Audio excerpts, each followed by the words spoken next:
You believe it will be inevitable that there will be forced conflict? We've got a significantly increased defence. A once-in-a-generation look at whether our ADF is fit for purpose. The United States will go to war if necessary in order to protect Taiwan.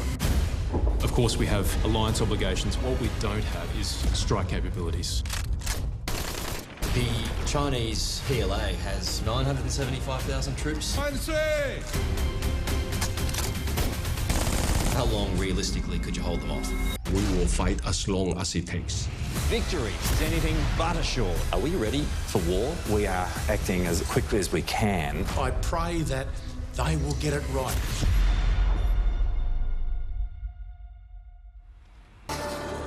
If China takes Taiwan, do we have to go in?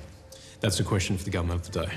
Of course, we have alliance obligations with the United States. We don't have a closer security partner than the United States. We fought and, bled together over the last century. The endgame here is the prospect of war.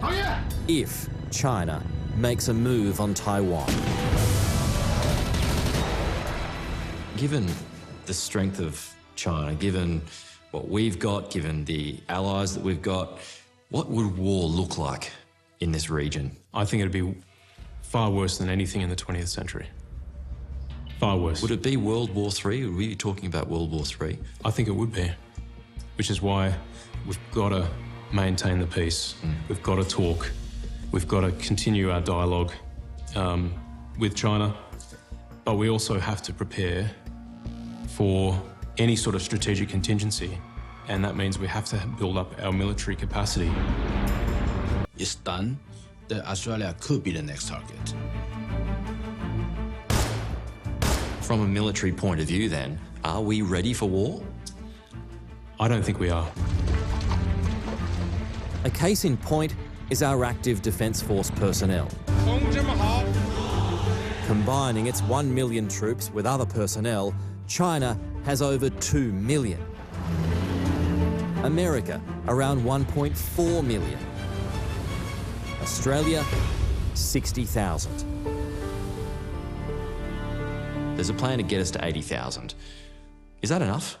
Growing the Defence Force by 20,000 people over the next 2 decades, that's a big target, and we definitely need the people to crew submarines, to conduct cyber capabilities and operations, to do a number of the emerging jobs that probably don't exist yet but will in 10 years or so. But I think recruitment and then retention is the biggest challenge we face in the Defence Force. With other threats in that region.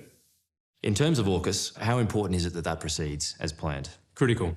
I think we'd lose a massive amount of face if we didn't proceed with AUKUS, but it's not about face, it's actually about capability.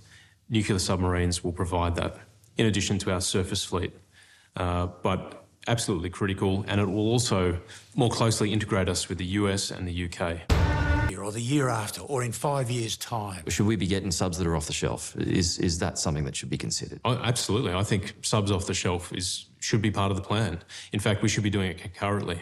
But my view is that we should be building our industrial capacity here, and we should also be seeking to get 2 boats off a production line out of the US. If not the US, then the UK. We are here, or the year after, or in 5 years' time. Should we be getting subs that are off the shelf? Is that something that should be considered? Oh, absolutely. I think subs off the shelf should be part of the plan. In fact, we should be doing it concurrently. But my view is that we should be building our industrial capacity here, and we should also be seeking to get 2 boats off a production line out of the US. If not the US, then the UK. We are. Andrew Hastie is another who knows about being in the firing line. He also says our defensive capabilities are in need of a major reboot. Sure, we can deploy as part of a larger coalition.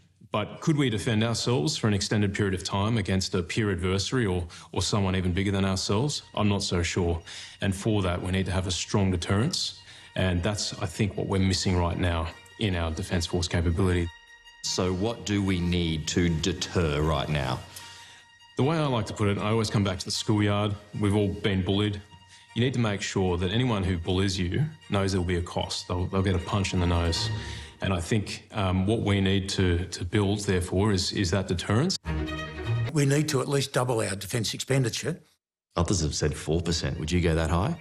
Again, you can't really put a figure on it. I would say we must spend what is necessary to secure our country based on the strategy that we lay out. But as things stand at the moment, it seems like 2% is not enough.